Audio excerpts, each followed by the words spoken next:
ओम शांति। सुनते हैं आज 8 जनवरी 2026 की साकार मुरली से प्रश्न उत्तर। प्रश्न 1, बाप बच्चों को किस अहंकार से सावधान करते हैं? उत्तर, बाप बच्चों को मिथ्या अहंकार से सावधान करते हैं, क्योंकि मिथ्या अहंकार आने से बुद्धि भ्रष्ट हो जाती है और पुरुषार्थ गिर जाता है। प्रश्न 2, रथ का रिगार्ड रखने का अर्थ क्या है? उत्तर, रथ का रिगार्ड रखने का अर्थ है जिस तन के माध्यम से बाप ज्ञान सुनाते हैं उसका पूरा सम्मान रखना, क्योंकि उसी द्वारा बाप कार्य कराते हैं। प्रश्न 3, पद्मा पदम भाग्यशाली बच्चे कौन कहलाते हैं? उत्तर, जिनकी चलन देवताओं जैसी है, जो सबको सुख देते हैं, मधुर बोलते हैं और सेवा में रहते हैं, वही पद्मा पदम भाग्यशाली कहलाते हैं। प्रश्न 4, पद्मा पदम दुर्भाग्यशाली किसे कहा जाता है? उत्तर, जो पढ़ाई में फेल हो जाते हैं, जिनकी चलन दूसरों को दुख देने वाली होती है और जो सुख देना नहीं जानते, उन्हें पद्मा पदम दुर्भाग्यशाली कहा जाता है। प्रश्न 5, इस ईश्वरीय पाठशाला में नंबरवार स्थिति क्यों बनती है? उत्तर, क्योंकि यह भी पढ़ाई है। जैसे स्कूल में फर्स्ट से लास्ट नंबर तक होते हैं, वैसे ही यहाँ भी नंबरवार पुरुषार्थ अनुसार पद मिलता है। प्रश्न 6, इस पढ़ाई की सबसे पहली और मुख्य सब्जेक्ट कौन सी है?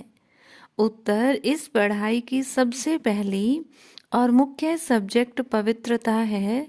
पवित्र बने बिना कोई भी लक्ष्मी नारायण के घराने में नहीं जा सकता। प्रश्न 7, स्टूडेंट की सच्ची निशानी क्या होती है?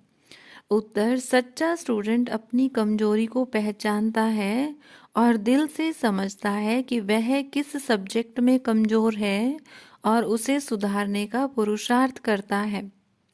प्रश्न 8, सुप्रीम टीचर कौन है और उनकी विशेषता क्या है?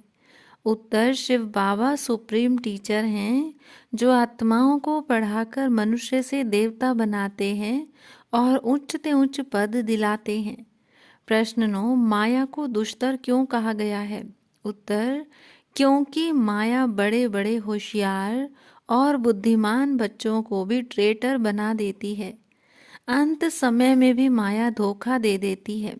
प्रश्न 10, अच्छे और पत्थर बुद्धि बच्चों की पहचान क्या है?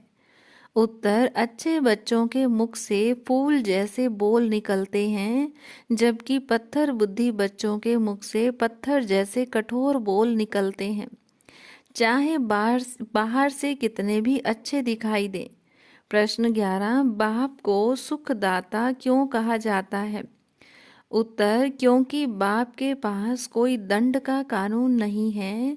वे तो प्यार के सागर हैं और बच्चों को सदा सुख ही सुख देते हैं। प्रश्न 12, यह संसार वैशाल्य क्यों कहलाया है? उत्तर, क्योंकि इस संसार में मनुष्य बार बार काम चिता पर चढ़कर पतित बने हैं और रावण ने बुद्धि को पूरी तरह पतित कर दिया है। प्रश्न 13, ज्ञान का तीसरा नेत्र मिलने का अर्थ क्या है? उत्तर, ज्ञान का तीसरा नेत्र मिलने का अर्थ है अज्ञान के अंधकार से निकलकर सत्य को पहचानना और आत्मा व परमात्मा का यथार्थ ज्ञान पाना। प्रश्न 14, इस समय माया की परीक्षा क्यों चल रही है? उत्तर, क्योंकि यह संगम युग है। इस समय तूफानों के बीच में रहकर बच्चों को पक्का बनना है। अंत तक माया परीक्षा लेती रहेगी। प्रश्न 15, पास विद ओनर बनने वालों की अवस्था कैसी होगी? उत्तर, पास विद ओनर बनने वालों की बुद्धि में सारा ज्ञान चलता फिरता रहेगा। वे चैतन्य लाइट हाउस बनेंगे। प्रश्न 16, अहंकार आने पर बच्चे की क्या दशा हो जाती है? उत्तर, अहंकार आते ही बच्चा गिर पड़ता है और माया उसे एकदम वर्थ नोटे पैनी बना देती है। प्रश्न 17, बाप किसे सबसे बड़ी सजा बताते हैं? उत्तर, जो विकार में जाते हैं और शिव बाबा की ग्लानि कराने के निमित्त बनते हैं, उन्हें सबसे कड़ी सजा मिलती है। प्रश्न 18, ब्राह्मण जीवन का सच्चा सुख किसमें है? उत्तर, ब्राह्मण जीवन का सच्चा सुख जीवन मुक्त स्थिति में है, जहाँ कोई संस्कार, विकार या बंधन नहीं रहता। हर रोज की मुरली से प्रश्न उत्तर सुनने के लिए चैनल को सब्सक्राइब करें और बेल आइकन जरूर दबाएं। वीडियो को दूसरे भाई बहनों के साथ शेयर जरूर करें। ओम शांति।